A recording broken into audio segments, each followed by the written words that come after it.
Hello बच्चों, आप सब कैसे हो। आशा करती हूँ आप सब अच्छे से होंगे। बच्चों, हमने पहले किया था पार्ट नंबर 13 मंत्री और राजा। बच्चों, आपको एक बार मैं और इसके बारे में पढ़ा देती हूँ। मंत्री और राजा इस पार्ट में क्या था और फिर हम इसका आज अभ्यास करेंगे। बच्चों, इसमें मंत्री और राजा है, ये एक कहानी है जिससे हमें पता चलता है कि पैरों में हम चप्पल वगैरह जूते वगैरह क्यों डालने लगे थे। तो एक राजा थे और एक मंत्री थे। राजा एक बार राज्य में घूमने गए तो उनके पैरों पे धूल लग जाती है और वो परेशान हो जाते हैं। वो मंत्री को बोलते हैं कि पूरे राज्य से धूल को हटा दिया जाए। तो उसका मंत्री क्या करता है, पूरे राज्य में बहुत सारे झाड़ू पूरे राज्य में बांट देता है और पूरे राज्य में से झाड़ू लगवा देता है, जिससे क्या होता है पूरी धूल पूरे राज्य में फैल जाती है और सूर्य तक की रोशनी उससे कम हो जाती है, जिससे राज्य के लोगों को सांस लेने में भी दिक्कत आने लग जाती है। फिर राजा बोलते हैं कि इसको धूल को हटाया जाए। फिर धूल को हटाने के लिए पूरे राज्य का पानी लगा देते हैं, हवा में डाल देते हैं, जिससे पूरे राज्य का पानी ख़त्म हो जाता है, जिससे प्यास के कारण राज्य के लोग भी मरने लग जाते हैं।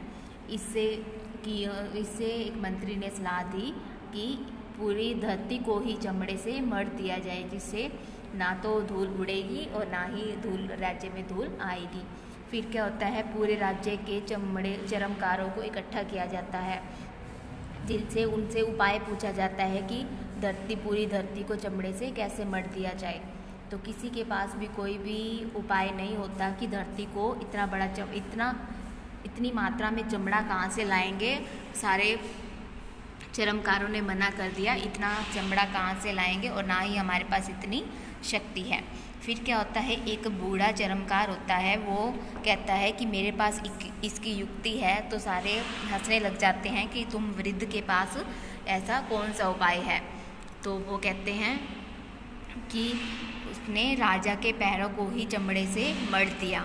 तो राजा इससे बहुत प्रसन्न हुए। उन्होंने कहा कि मैं आपके उपाय से बहुत खुश होता हूँ, इससे मेरे पैरों पे धूल भी नहीं जमेगी और धरती भी सुरक्षित रहेगी। इस कारण से पैरों में जूते पहनने की प्रथा चल निकलती है। ठीक है बच्चों, समझ आया आपको। जो राजा का नाम था वो था हब्बूचंद और जो मंत्री थे वो थे गब्बूचंद। ठीक है बच्चों, अब हम इसका अभ्यास करते हैं। शब्दार्थ हमने पहले किए थे, आज अभ्यास करते हैं। पहले करते हैं वाचन कौशल। वाचन कौशल में प्रश्न नंबर 1 है, निम्नलिखित प्रश्नों के उत्तर बताओ। हमने निम्नलिखित प्रश्नों के उत्तर देने हैं। पहला है क, राजा हब्बूचंद ने मंत्री गब्बूचंद को क्या करने के लिए कहा। तो राजा हब्बूचंद ने गब्बूचंद को क्या कहा था, राज्य से धूल हटाने के लिए कहा। राजा हब्बूचंद ने मंत्री गब्बूचंद को राज्य से धूल हटाने के लिए कहा। पाठ करते हैं अब। राजा ने गब्बूचंद को किस किस सजा का भय दिखाया। राजा ने गब्बूचंद को जेल की हवा खानी पड़ेगी और सूली पर चढ़ा दिया जाएगा, ऐसे ऐसे सजाओं का भय दिया। आगे है ग पाठ। राजा के पैरों को धूल से बचाने की सही विधि किसने खोजी। राजा के पैरों को धूल से बचाने की सही विधि एक बूढ़े चर्मकार ने खोजी। तो किसने खोजी थी, एक बूढ़े चर्मकार ने। आगे करते हैं बच्चों लेखन कौशल। लेखन कौशल के प्रश्न उत्तर करते हैं। प्रश्न नंबर 1 क प्रश्न, राजा के पैरों में धूल कैसे लगी। राजा के पैरों में धूल कैसे लगी थी। राजा अपने राज्य में घूमने निकले तो उनके पैरों में धूल चिपक गई थी, धूल लग गई थी। फिर है प्रश्न नंबर ख, राज्य के लोग प्यास से क्यों मरने लगे। राज्य के लोग प्यास से क्यों मरने लगे थे। धूल पर छिड़काव करने से इतना पानी खर्च हो गया था कि पूरे राज्य का पानी खत्म हो गया था। इस कारण वहाँ के लोग प्यास से मरने लगे थे। ठीक है। आगे प्रश्न नंबर ग, धूल भरी पृथ्वी को चमड़े से क्यों नहीं मढ़ा जा सका। धूल भरी पृथ्वी को चमड़े से क्यों नहीं मढ़ा जा सका, क्योंकि राज्य में ना तो इतना चमड़ा था और ना ही राज्य के चर्मकारों में इतनी शक्ति थी कि वो पूरी धरती को चमड़े से मढ़ सकते। प्रश्न नंबर घ, राजा ने बूढ़े चरमकार को क्यों डांटा? राजा ने बूढ़े चरमकार को क्यों डांटा था? क्योंकि वो कह रहे थे कि राजा तो बूढ़ा चरमकार एक वृद्ध है, तो जब उन्होंने इतने महान चरमकारों ने घुटने टेक दिए तो एक वृद्ध चरमकार भला क्या उपाय देगा। आगे है प्रश्न नंबर 2, हमने सही पर टिक मार्क करना है। क प्रश्न, राजा ने गब्बू चंद से धूल का इंतजाम करने को कहा क्योंकि राजा को गब्बू चंद की परीक्षा लेनी थी। धूल पसंद थी, धूल पसंद नहीं थी, धूल पसंद नहीं थी, इसीलिए उन्होंने इस पे क्या आएगा, स पे हम टिक मार्क कर देंगे। राजा को धूल पसंद नहीं थी। फिर करते हैं आगे पेज नंबर 79 पे ख पार्ट, धूल से बचने का पहला उपाय क्या था? धरती को चमड़े से मढ़ा जाए। नो। धरती पर पानी छिड़काव करना। नहीं। धूल को हटाया जाए। पहला उपाय क्या था? धूल को हटाया जाए। फिर है प्रश्न नंबर ग, किसने राजा को जूता पहनने का उपाय सुझाया? गब्बू चंद ने? नहीं। मंत्रियों ने? नहीं। बूढ़े चरमकार ने? बूढ़े चरमकार ने राजा को जूता पहनने का उपाय सुझाया। तो यह क्या लिख देंगे? बूढ़े चरमकार ने। फिर करते हैं प्रश्न नंबर 3। प्रश्न नंबर 3 में निम्न वाक्यों को घटनाक्रम के अनुसार सही क्रम में लगाओ। हमने इनको सही घटनाक्रम को सही क्रम के अनुसार लगाना है। जो उसी लाइन पहले आई है उस पे पहले सीरियल नंबर लगाना है। ठीक है। जैसे यहाँ पे 17.5 लाख झाड़ू खरीद कर प्रजा में बांट दी। विद्वानों और पंडितों को बुलाया गया। राजा को उपाय बताया कि धरती को चमड़े से मढ़वा दें। भिश्तियों को पानी छिड़कने की आज्ञा दी। मंत्रिमंडल की सभा बुलाई।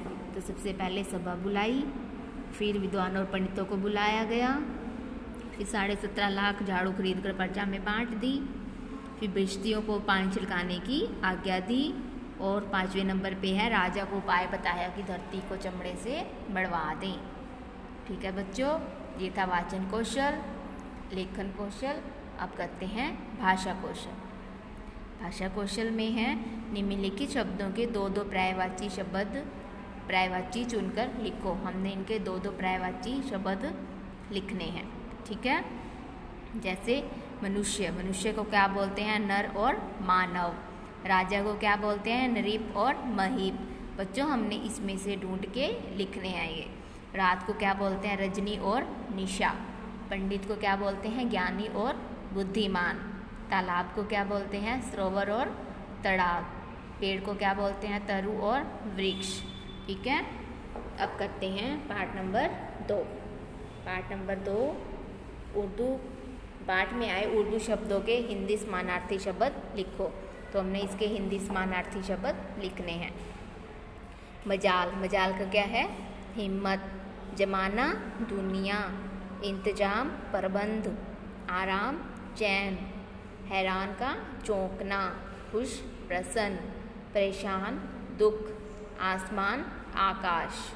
प्रश्न नंबर 3 है भाषा कौशल का, शब्दों को बहुवचन में बदलो। तो हमने शब्दों को बहुवचन में बदलना है। हवाई हवाइयाँ। युक्ति युक्तियाँ। पंडित पंडितों। दिशा दिशाओं। प्रार्थना प्रार्थनाएं। प्रथा प्रथाएं।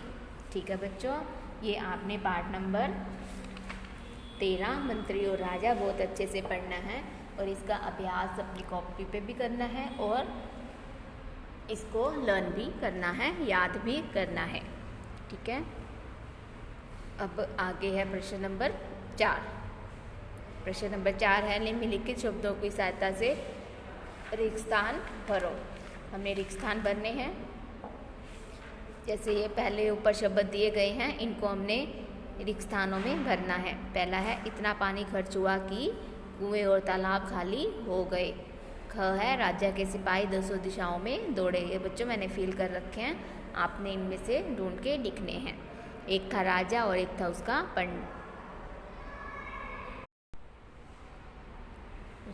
मंत्री। ठीक है। आगे है घ, राज्य में जितने भी विद्वान और पंडित थे सब बुलाए गए। ठीक है, अब करते हैं प्रश्न नंबर 5। प्रश्न नंबर 5 में क्या है, उचित कारक चिन्हों से रिक्त स्थानों की पूर्ति करो। हमने उचित कारक चिन्हों से, जे कारक चिन्ह है का, को, की, ने, से, के, पर, का, ये हमने रिक्त स्थानों में लिखने हैं। क है, मंत्री ने बिस्त्रियों को धूल पर पानी छिड़कने की आज्ञा दी। ख है, चरमकार ने युक्ति से गब्बू चंद की जान बच गई। ग है, राजा की बात सुनकर मंत्री थरथर कांपने लगा। घ है, धूल को दूर करने का जल्दी से उपाय करो। ठीक है बच्चों, ये आपने ढूंढकर यहाँ रिक्त स्थान में भरने हैं। ठीक है बच्चों, अब हम करते हैं जो आपने अपनी हिंदी की नोटबुक में करना है, लेखन कौशल के प्रश्न उत्तर। पहले हमने वाचन कौशल के किए थे, आज करेंगे लेखन कौशल के प्रश्न उत्तर। सबसे पहले आपने डेट डालनी है, आज की तारीख है, फिर आज का वार शुक्रवार और पाठ का नंबर, पाठ नंबर 13। लेखन कौशल के प्रश्न उत्तर कर रहे हैं तो यहाँ हम लिखेंगे लेखन कौशल।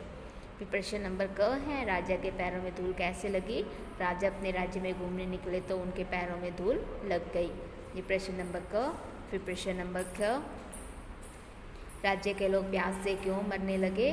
धूल के छिड़काव करने पर इतना पानी खर्च हुआ कि राज्य के लोग प्यास से मरने लगे। फिर ग है, धूल भरी पृथ्वी को चमड़े से क्यों नहीं मढ़ा जा सका। धूल भरी पृथ्वी को चमड़े से इसीलिए नहीं मढ़ा जा सका क्योंकि राज्य में ना तो इतना चमड़ा था और ना ही राज्य के लोगों में इतनी शक्ति थी। फिर है ग, राजा ने बूढ़े चरमकार को क्यों डांटा। राजा ने बूढ़े चरमकार को इसलिए डांटा कि जिस सवाल के लिए देश के विद्वानों और राज्य के मंत्रियों ने घुटने टेक दिए, भला तुम क्या हल बताओगे। तो बच्चों, आपने ये अपनी हिंदी की नोटबुक में अच्छी राइटिंग में बहुत अच्छे से सुंदर लिखना है और इनको अच्छे से याद भी करना है। ठीक है, आपने अपने घर पर ही रहना है। स्वस्थ रहें, स्वस्थ रहें। धन्यवाद।